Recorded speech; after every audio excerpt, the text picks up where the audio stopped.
संसार में सबसे बड़ी शक्ति कौन सी है जो मृत्यु को भी हरा देती है? प्राचीन समय की बात है, एक गांव के बाहर भगवान शिव का मंदिर था। उसके सामने ही एक बरगद का विशाल पेड़ था। उस पेड़ पर एक चकवा और चकवी रहते थे। वे दोनों रोजाना भगवान शिव की पूजा पाठ करते थे और उनकी भक्ति में लीन रहते थे। एक दिन चकवी ने चकवा से पूछा, है स्वामी, मेरे मन में कई दिनों से 3 प्रश्न उठ रहे हैं। आज मैं तुमसे इन तीनों प्रश्नों के उत्तर जानना चाहती हूँ। मेरा पहला प्रश्न है, इस संसार में सबसे बड़ी शक्ति कौन सी है जो मृत्यु को भी हरा दे? मेरा दूसरा प्रश्न है, सबसे बड़ा दान क्या है? और मेरा तीसरा प्रश्न है, सबसे बड़ा धर्म क्या है? फिर चकवी की बात सुनकर चकवा कहने लगा, हे प्रिय, मैं तुम्हें मेरी प्रत्यक्ष देखी हुई एक घटना सुनाता हूँ। उस घटना को सुनने के बाद तुम्हें तुम्हारे तीनों प्रश्नों के उत्तर मिल जाएंगे। एक कृष्णापुर नाम का शहर था। उस शहर में एक ठाकुर रहता था जो एक सावंत के उच्च पद पर नियुक्त था। उस ठाकुर का एक लड़का था जिसका नाम धर्मवीर था। एक दिन धर्मवीर भ्रमण करने के लिए घर से घोड़ा लेकर निकला। घूमते घूमते धर्मवीर को प्यास लगने लगी। थोड़ा आगे चलने पर उसे एक पानी की प्याऊ दिखाई दिया। फिर उसने वहां जाकर पानी पिया और अपने घोड़े को भी पानी पिलाया। थोड़ी देर वहीं बैठकर विश्राम किया। विश्राम करते हुए धर्मवीर ने देखा कि वहां बहुत से यात्री आ रहे थे और जा रहे थे और पानी पीने के बाद बड़ा आशीर्वाद दे रहे थे। वह यात्री कह रहे थे, बहुत ही अच्छा काम कर रहा है यह पानी पिलाने वाला। पानी पिलाने वाले को भगवान हमेशा प्रसन्न रखें। यह आशीर्वाद राहगीर देते जा रहे थे। इस बात को धर्मवीर सुन रहा था। धर्मवीर सोचने लगा कि मैं एक प्याऊ खोलूंगा और वहां मैं हर राहगीर को पानी पिलाऊंगा। यह सोचकर धर्मवीर घर चला गया और उसने अपने पिता सावंत से कहने लगा, पिताजी, मुझे किसी काम के लिए आपकी मदद चाहिए। तो ठाकुर कहने लगा, क्यों बेटे, क्या काम है? तब धर्मवीर ने कहा कि पिताजी, मैं पानी पिलाने के लिए प्याऊ खोलना चाहता हूँ। तो ठाकुर कहने लगा, हमारे घर में क्या कमी है? हम एक प्याऊ खुलवा देंगे और उस पर एक नौकर रख देंगे। तो धर्मवीर उस ठाकुर से कहने लगा, नहीं पिताजी, मैं अपने हाथों से पानी पिलाऊंगा। पिता पुत्र की बात मान लेता है और धर्मवीर के लिए पानी की प्याऊ की व्यवस्था करवा देता है। अब धर्मवीर एक ऐसे स्थान पर प्याऊ बना लेता है जहां दूर दूर तक कहीं पानी की व्यवस्था नहीं थी। वहां उस रास्ते पर जितने भी राहगीर आते पानी पीकर आगे बढ़ जाते। फिर एक दिन 4 यमदूत एक मनुष्य की आत्मा को लेकर धर्मवीर के पड़ोसी गांव से जा रहे थे। फिर यमदूत ने देखा कि प्याऊ बनी हुई है, तो वह चारों अपना भेष बदलकर उस प्याऊ पर पहुंचते हैं। वहां जाकर उन्होंने पानी पिया। पानी पीने के बाद चारों यमदूत उस आत्मा को लेकर चले जाते हैं। उसके बाद जब भी यमदूत उस क्षेत्र में आते तो उस धर्मवीर के प्याऊ पर पानी पीकर जाते। फिर एक दिन धर्मवीर ने जब उन्हें देखा तो कहने लगा, भाई, तुम 4 दिन पहले यहाँ आए थे, तुम अब कहाँ जा रहे हो और तुम कौन हो? तब वह चारों कहने लगे कि हम व्यापार करते हैं और इस रास्ते से 2-4 दिन में आते जाते रहते हैं। तब धर्मवीर उनकी बातों पर विश्वास कर लेता है और फिर धर्मवीर उन चारों का हर बार की तरह स्वागत करता है। मीठा और ठंडा पानी पिलाता है। धीरे धीरे समय बीतने लगा और जब भी वह यमदूत वहां आते तो धर्मवीर उन्हें पानी पिलाता। अब चारों यमदूत धर्मवीर के मित्र बन गए। इसके बाद जब भी वह चारों यमदूत उस मार्ग से आते तो धर्मवीर की प्याऊ पर जरूर आते और वहां बैठकर उससे बातें करते और फिर चले जाते। अब धर्मवीर के विवाह का समय आया तो धर्मवीर ने अपने उन चारों मित्रों को निमंत्रण दिया। फिर वह चारों यमदूत उसके विवाह में सम्मिलित हुए। विवाह होने के बाद धर्मवीर अपनी पत्नी को अपने घर ले आया। उसके बाद कुछ समय और निकला। फिर एक दिन यमराज उन यमदूतों से कहते हैं, कल ठीक 12 बजे तुम्हें एक धर्मवीर नामक व्यक्ति को लाना है। यमराज ने उन यमदूतों को 24 घंटे पहले ही बता दिया था। अब चारों यमदूत सोचने लगे कि धर्मवीर तो हमारा मित्र है, हम कैसे उसे लाएंगे। फिर वे चारों यमदूत धर्मवीर की प्याऊ पर आते हैं, जहां धर्मवीर पानी पिला रहा था।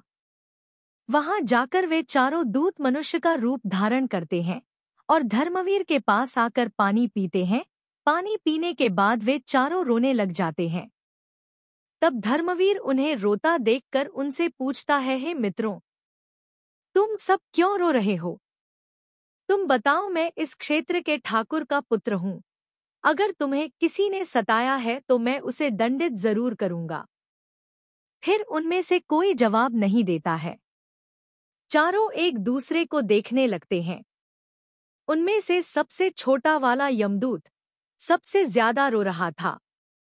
धर्मवीर उससे कहता है, मुझे बताओ कि तुम क्यों रो रहे हो? आखिर हुआ क्या है? फिर वह छोटा वाला यमदूत कहता है, मित्र क्या बताऊं, हम चारों कोई मनुष्य नहीं है, हम चारों यमदूत हैं। हम जब भी इस क्षेत्र से किसी आत्मा को लेकर जाते थे तो तुम्हारे प्याऊ पर पानी पीने के लिए आ जाते थे और धीरे धीरे तुमसे हमारी मित्रता हो गई। यह सुनकर धर्मवीर भयभीत हो गया। फिर सबसे छोटा यमदूत कहने लगा, है मित्र, आज ठीक 12 बजे तुम मृत्यु को प्राप्त हो जाओगे। हमारी मित्रता के मोह के कारण ही हमें रोना आ रहा है। यमराज ने हमें आज्ञा दी है कि मैं सर्प बनकर तुम्हारे सिर पर डसूंगा और यह जो 3 मेरे बड़े भाई हैं, यह तुम्हारे प्राणों को लेकर चले जाएंगे। फिर धर्मवीर कहने लगा, मित्र, जब मेरी मृत्यु का समय आ ही चुका है तो तुम्हारे रोने से क्या लाभ? इसमें भला तुम भी क्या कर सकते हो? मैं मृत्यु से नहीं डरता, मैं तुम्हारे साथ चलने के लिए तैयार हूँ। फिर छोटा यमदूत कहता है, हे मित्र, सबसे ज्यादा स्नेह तुमसे मैं ही करता हूँ, परंतु क्या करूँ, सहयोगवश मुझे यह जिम्मेदारी मिली है कि मैं तुम्हें डसूंगा और तुम्हारी मृत्यु मेरे ही हाथों से होगी। तब धर्मवीर कहने लगा, ठीक है मित्र, कोई बात नहीं, जो यहाँ आया है उसे एक ना एक दिन तो जाना ही पड़ेगा। मृत्यु को कोई नहीं टाल सकता। फिर वह छोटा यमदूत कहता है, देखो धर्मवीर, ठीक 12 बजे से 10 मिनट पहले हम चारों यमदूत तुम्हारे घर की सीढ़ियों पर बैठ जाएंगे और 10 मिनट बाद तुम्हें ले जाएंगे। इतना कहकर वे चारों यमदूत अदृश्य हो गए और अब धर्मवीर फिर थोड़ा सा घबराया और अपने घर को चल दिया।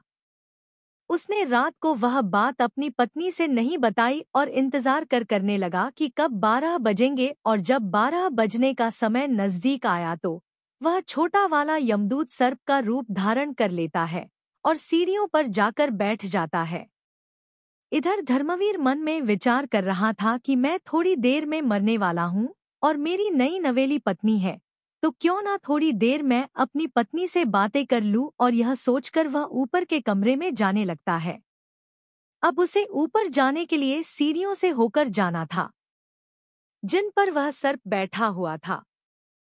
जब धर्मवीर ने सर्प को बैठे हुए देखा तो धर्मवीर उसे पहचान गया और उससे कहने लगा, हे मित्र, तुम मुझे डस लो, मैं कहीं नहीं जा रहा हूँ। तभी सर्प कहता है, मित्र, मैं तुझे जरूर डस लूंगा, पर जब 12 बजने में 10 मिनट शेष रहेंगे तभी मैं डसूंगा। जब सर्प और धर्मवीर आपस में बातें कर रहे थे तो धर्मवीर की पत्नी उन्हें देख रही थी और उनकी बातें सुन रही थी।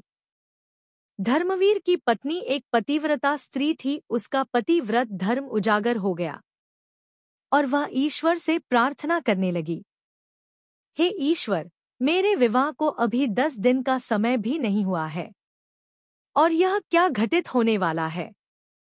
फिर चकवा कहता है, हे चकवी, वह एक राजपुत्र की पुत्र वधू थी। वह 36 प्रकार के व्यंजन भोजन में बनाई थी। फिर चकवा चकवी से कहता है, उस शहर में एक बहुत ही गरीब व्यक्ति रहता था और उस गरीब की एक लड़की थी जो महीने की गर्भवती विधवा थी। वह अपने गरीब पिता के घर में रहती थी। क्योंकि उसके ससुराल में उसके पति के मरने के बाद उसका कोई सहारा नहीं था। और जिस दिन धर्मवीर को वह सर्प डसने वाला था, उसी दिन उस लड़की के गर्भ से एक नवजात शिशु पैदा हुआ था। वह लड़की जिसका प्रसव हुआ था, उसे बहुत जोर से भूख लगने लगी। तो वह लड़की अपने माता पिता से कहने लगी, मुझे बहुत तेज भूख लग रही है, मुझे कुछ खाने को दीजिए। तो पिता कहने लगा, बेटी मेरे पास खाने के लिए तो कुछ भी नहीं है, मैं तुम्हें भला क्या दे सकता हूँ। ऐसे में वह लड़की बोली, यदि तुम मुझे खाने को नहीं दोगे तो यह जो बच्चा मेरे गर्भ से पैदा हुआ है, मैं इसे ही खा जाऊंगी।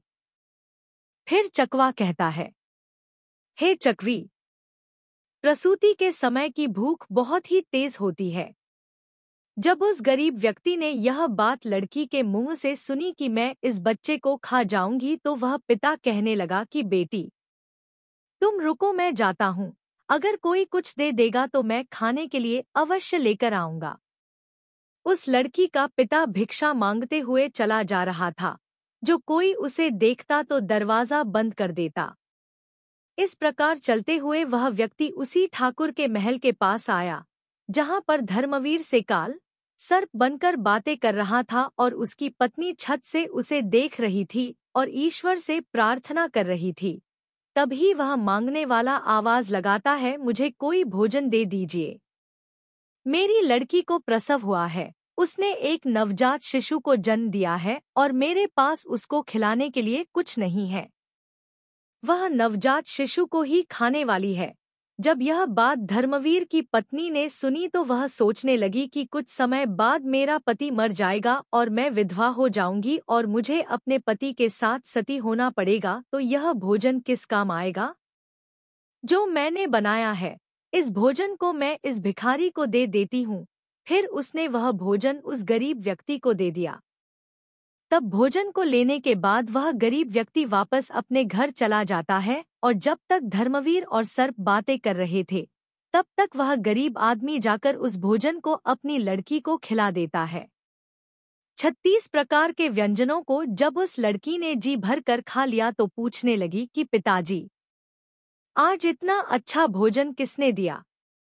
तब उसके पिता ने कहा, बेटी हमारे गांव के ठाकुर साहब की जो पुत्र वधू है, जिसका विवाह अभी ही कुछ दिन पहले हुआ था, उसने ही मुझे यह भोजन दिया है। तो वह लड़की कहने लगी, है भगवान, उसका सुहाग अमर रहे। उस लड़की ने आत्मा से आशीष दिया कि उस औरत का सुहाग अमर रहे। फिर भगवान विष्णु का सिंहासन हिल गया। उन्होंने नारद मुनि को बुलाया और कहा कि मृत्यु लोक में देख कर आओ, मेरे किसी भक्त पर बहुत बड़ा संकट है, जिसकी वजह से मेरा सिंहासन हिल रहा है। तब नारद मुनि भगवान विष्णु की आज्ञा अनुसार देखते हैं कि भगवान विष्णु का सिंहासन क्यों हिल रहा है। नारद मुनि देखकर बताते हैं कि एक बिल्कुल भूखी आत्मा जिसने कुछ समय पहले एक नवजात शिशु को जन्म दिया था, वह भूख से व्याकुल थी। उसे भोजन मिलने के कारण उसने अंतरात्मा से यह कह दिया है कि भोजन देने वाली औरत का सुहाग अमर रहे, अर्थात उसका पति जीवित रहे। और उधर यमराज ने उसके पति के प्राण लेने के लिए यमदूतों को भेज दिया है। वह बस 10 मिनट बाद ही उसके प्राण लेने वाले हैं। फिर नारद मुनि भगवान विष्णु से कहते हैं, हे प्रभु, प्रकृति के नियमों के अनुसार धर्मवीर की मृत्यु का समय आ गया है और उसे लेने के लिए यमदूत उसके घर पर बैठे हुए हैं। और उधर एक दिव्य आत्मा ने अपनी संपूर्ण शक्ति से धर्मवीर की पत्नी को आशीष दे दिया है कि उस औरत का सुहाग अमर रहे। फिर भगवान विष्णु कहने लगे, मुझे उस आत्मा का मान रखना पड़ेगा, चाहे मेरे कार्य में परिवर्तन ही क्यों ना हो जाए। भगवान विष्णु अपने भक्त की रक्षा करने के लिए उस प्रसव वाली लड़की की आत्मा के वचन को उस धर्मवीर पर कवच बनाकर डाल देते हैं। तब तक घड़ी में 12 बजने में 5 मिनट बाकी थे। तब धर्मवीर उस यमदूत से कहने लगा, है मित्र, अब तुम मुझे डस लो और मैं तुम्हारे साथ चलने के लिए तैयार हूँ। फिर उस सर्प ने धर्मवीर को डस लिया और सर्प सोचने लगा कि 5 मिनट में धर्मवीर मर जाएगा, लेकिन 5 मिनट बाद भी उस धर्मवीर को कुछ नहीं हुआ। सर्प कहने लगा, है मित्र, तुम्हें कुछ हो रहा है क्या? धर्मवीर कहने लगा, है मित्र, मुझे कुछ नहीं हुआ है। फिर सर्प ने उसके ऊपर तीव्र विष डाला, परंतु उस धर्मवीर की रक्षा स्वयं भगवान विष्णु कर रहे थे, जिस कारण से सर्प के विष का असर धर्मवीर पर नहीं हुआ। फिर धर्मवीर सर्प से कहने लगा, है मित्र, तुम मुझे पूरी ताकत से डसो। फिर तीसरी बार उस सर्प ने पूरी शक्ति से धर्मवीर को डसा, परंतु धर्मवीर का बाल भी बांका नहीं हुआ। फिर धर्मवीर को जीवित देखकर चारों यमदूत हक्के बक्के रह गए और कहने लगे, हमें इसके लिए यमराज के पास जाना पड़ेगा। फिर वह चारों यमराज के पास पहुंच गए और यमराज से कहने लगे, हे यमराज, हमने बहुत प्रयास किया, परंतु उस धर्मवीर नामक व्यक्ति पर जहर का कोई असर नहीं हुआ।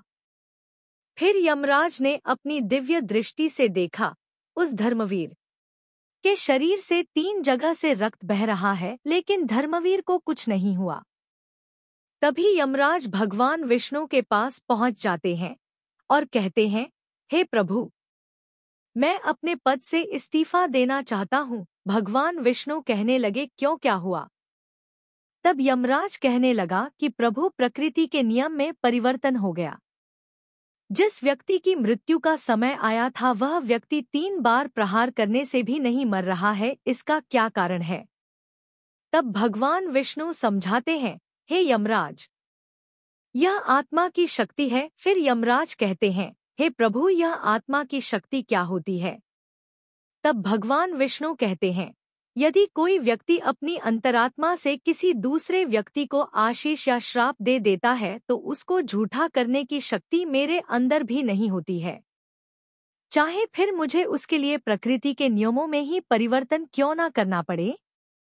फिर भगवान विष्णु कहते हैं, हे यमराज, जरा ध्यान से देखिए, एक ऐसी गरीब औरत जिसका पति उसे महीनों पहले ही छोड़कर मर गया हो, जो अपने पिता के पास रह रही हो और पिता के पास भी खाने को कुछ नहीं मिले, जिसने कुछ समय पहले ही एक शिशु को जन्म दिया था, उसे भोजन नहीं मिल रहा था, उसकी आत्मा भोजन के लिए तड़प रही थी। वह अपने नवजात बच्चे को खाने को तैयार थी और उसको भोजन उपलब्ध कराया उस धर्मवीर की पत्नी ने। उस औरत ने उसे ऐसा आशीष दिया कि उसका सुहाग अमर हो जाए।